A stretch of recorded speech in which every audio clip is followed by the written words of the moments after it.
গতকালকে আজকে আমেরিকার সময় বাংলাদেশের সময় যেভাবে যে দেখেন শোনেন বোঝেন আর কি, জাতিসংঘের যে কনফারেন্সে মাননীয় প্রধান উপদেষ্টা এবং ওনার সফর সঙ্গীতের সাথে যারা রাজনৈতিক দলের নেতৃবৃন্দরা গেছেন তাদেরকে নিউ ইয়র্কে এয়ারপোর্টের থেকে বের হওয়ার পরে এবং ভিতর থেকে যেভাবে অপদস্থ করা হয়েছে সেটা যথেষ্ট আলোচনা সমালোচনার জন্ম দিয়েছে এবং সেটা একটা হলিস্টিকলি বোঝার চেষ্টা করতেছি, কারণ এটা নতুন কোনো ঘটনা না। আমরা যখন নিজেরাও লম্বা সময় লন্ডনে ছিলাম, বাংলাদেশে হাসিনা সরকারের বিরুদ্ধে প্রতিবাদ এবং সমালোচনা অথবা ব্যানার ধরে স্লোগান দেয়া, মিছিল দেয়া, এরকম প্রচুর মিছিল মিটিং নিজেরাও অ্যাটেন্ড করেছি এবং অন্যদেরকে করতে দেখেছি। এখন প্রশ্ন হচ্ছে যে একটা রাষ্ট্রের যারা ক্ষমতায় আছেন তাদের বিরুদ্ধে প্রতিবাদ করা, তাদের বিরুদ্ধে মিছিল মিটিং করা, ব্যানার নিয়ে দাঁড়ানো, এটা কোনো সমস্যা না, এটা একটা গণতান্ত্রিক ফ্রেমের ভিতরে যে কেউ করতে পারে আর কি।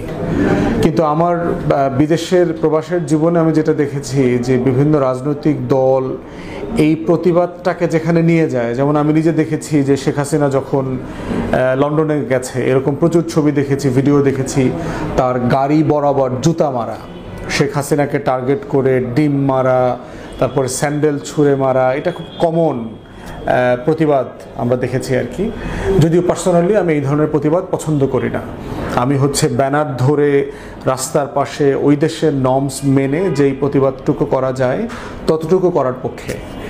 সমস্যা যেটা হচ্ছে যে বিএনপি, আওয়ামী লীগ এবং বাংলাদেশের এই যে টক্সিক পলিটিক্যাল কালচার, যে রাজনৈতিক যে দূষিত খাইসলত, এই খাইসলতটা সবাই এই দেশ থেকে প্লেনে করে যাওয়ার সময় সবাই মাথায় করে এটা নিয়ে যায় এবং নিয়ে গিয়ে যেটা হচ্ছে যে বাংলাদেশের সুনামটাকে এত নোংরাভাবে তারা প্রেজেন্ট করে যে আমার দেশের রাজনৈতিক দলগুলো, এখানকার ভিন্ন ভিন্ন রাজনৈতিক দ্বিমত, ভিন্ন মত, এগুলোকে তারা ওখানকার মূলধারাকে প্রচণ্ড রকম করে ঘৃণিত বস্তু আকারে প্রকাশ করে এবং এটা নিয়ে প্রচুর পত্রিকাতে লেখালেখি হতে দেখেছি, ওখানকার বিভিন্ন সার্কেলে আলোচনা দেখেছি এবং এটা আমাদের জন্য খুব বিব্রতকর ছিল, তখন লজ্জাজনক ছিল। এবং দেখেন কয়টা লোক এগুলো করতেছে। টোটাল ধরেন এই নিউ ইয়র্কে এই যে আওয়ামী গুন্ডা পান্ডা যে কটা দেখলেন আর কি, আপনার এই 20-50টা লোক, ধরেন 50টা লোক, কিন্তু টোটাল নিউ ইয়র্কের কমিউনিটিতে অথবা আমেরিকান সোসাইটিতে যখন আলোচনাটা হবে তখন কিন্তু এটা বাংলাদেশ আকারে যাবে। এটা শুধুমাত্র আওয়ামী লীগের বদমাইশ আকারে যাবে না, এটা আওয়ামী লীগ আকারে যাবে না, এটা পতিত স্বৈরাচার শেখ হাসিনা আকারে যাবে না, এই পুরো জিনিসটা যাবে বাংলাদেশ আকারে। অতএব সেই জায়গাতে এই যে প্রতিবাদ করবার ভাষাটা, সেটাও যে আমাদের দেশের মানুষগুলো যারা ইউরোপে থাকে, পশ্চিমে থাকে, তারা শেখে নাই। এবং এদেরকে ভদ্র করবার জন্য, কারণ আওয়ামী লীগ এমন এক প্রাণী, এদেরকে মানে এটা বনি ইসরাইলের মতো আর কি। আপনার আল্লাহ তাআলা কোরআনে পাতায় পাতায় ইহুদিদেরকে চরিত্র খাইসলত বদলানোর জন্য বারবার নসিহা করছেন, বলছেন, শাস্তি দিছেন, কিন্তু বনি ইসরাইল বদলায় নাই। এই জন্য বনি ইসরাইলের উপরে বারবার গজব নাজিল হয়েছে। আওয়ামী লীগ হইল ওই রকম একটা মানে অভিশপ্ত খাইসলতের জনগোষ্ঠী আর কি। তাদেরকে ভালো কোনো জিনিসের সাথে আপনি আওয়ামী লীগকে পাবেন না, রিজেম্বল করতে পারবেন না। যা কিছু সমাজের সবচেয়ে খারাপ, সেই খারাপিটার নাম হলো আওয়ামী লীগ। একটা সমাজের সবচেয়ে খারাপ লোকগুলোকে যদি আপনি একসাথে দেখতে চান তাহলে আপনি একটা আওয়ামী লীগের মিটিংয়ে যাইতে হবে, একটা আওয়ামী লীগের সমাবেশে যাবেন এবং সেখানে গেলে দেখবেন ওই সমাজের সবচেয়ে খারাপ প্রাণীগুলো, মানুষগুলো ওইখানে দেখবেন, প্রাণী সদৃশ মানুষগুলো আর কি ওইখানে পাবেন। তো সেখানে এটা নিন্দা জানাচ্ছি। এর আগে আমাদের একজন তরুণ উপদেষ্টা মাহফুজকে, তার সহকারীকে দেখলাম লন্ডনে অপদস্থ করবার চেষ্টা করা হয়েছে। এর আগে আমরা আসিফ নজরুলকে দেখেছি, মাননীয় উপদেষ্টা যখন সুইজারল্যান্ডে গেছেন, তাকে আওয়ামী লীগের কিছু বাজে লোক ওখানে তাকে ঘিরে ধরেছে, বিব্রত করবার চেষ্টা করেছে। অথবা এটা আমরা বারবার দেখেছি।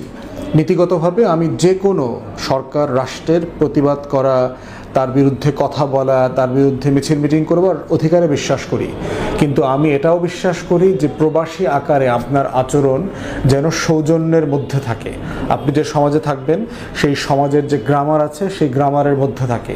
কারণ তা না হলে যেটা হবে যে আপনারা সবাই মিলে প্রবাসে বাংলাদেশকে অসম্মান করছেন, বাংলাদেশের সম্মান ক্ষুণ্ণ করছেন, যেটা করবার কোনো অধিকার আপনাকে দেওয়া হয় নাই।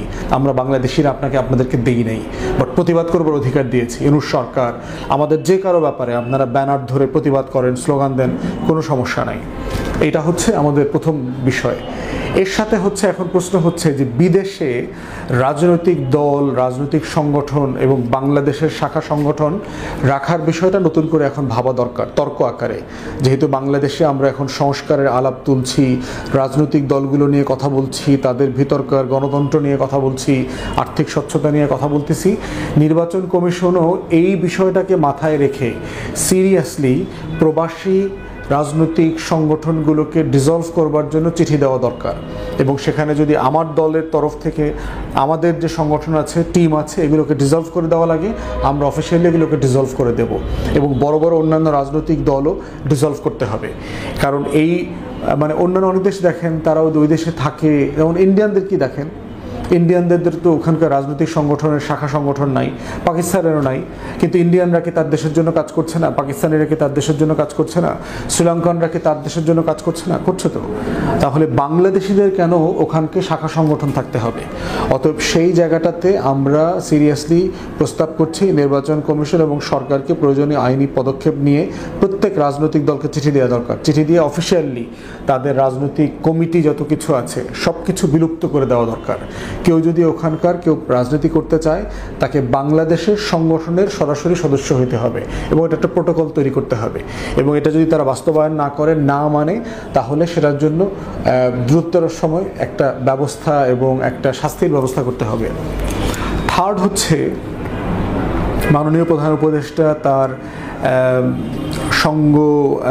সঙ্গী সাথীদেরকে নিয়ে নিউ ইয়র্কে গেলেন এবং তার টিমে বিএনপির সম্মানিত মহাসচিব মির্জা ফখরুল ভাই আছেন, জামাতের নায়েবে আমির ডাক্তার তাহের ভাই আছেন, এরপরে জামাতের আরেকজন প্রতিনিধি দেখলাম আমেরিকা থেকে জয়েন করছেন ডক্টর নাকিবুর রহমান, বিএনপি থেকে আরেকজন জয়েন করছেন হুমায়ুন ভাই লন্ডন বেসড, এবং ডক্টর তাসনিম জারা এনসিপি থেকে যাচ্ছে, এনসিপির সদস্য সচিব আক্তার ওখানে গেছেন। সবাইকে তো বাংলাদেশের অন্তর্বর্তীকালীন সরকার দাওয়াত করে নিয়েছেন, তারা তো নিজ দায়িত্বে যায় নাই। অতএব আপনার যে সঙ্গীরা আছে, অন্যান্য উপদেষ্টারা আছে, আপনার প্রোটোকল অফিসাররা আছে, প্রেসের অফিসাররা আছে, আপনার যে টোটাল সিকিউরিটি আছে, সেখান থেকে এই 6টা মানুষ আলাদা হইল কিভাবে? একজন ধরেন আমেরিকাতে থাকে, বাকি 5 জনকে আপনারা কিভাবে আলাদা করলেন? রাষ্ট্রের মেহমান কি আপনার বিমানবন্দরে অথবা বিমানে উঠে ছবি তোলা পর্যন্ত সে রাষ্ট্রের মেহমান ছিল? এরপরে সে আর বাংলাদেশ রাষ্ট্রের মেহমান না?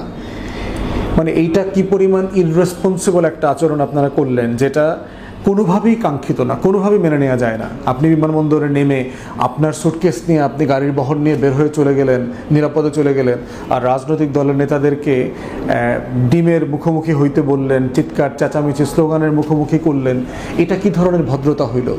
তাহলে এই আপনার পুরো ট্যুরের প্রোটোকল যারা ডিল করেছেন, তাদের কারণে কাউকে এখানে দায় নিতে হবে, তাদের কাউকে না কাউকে ডিসমিস করতে হবে।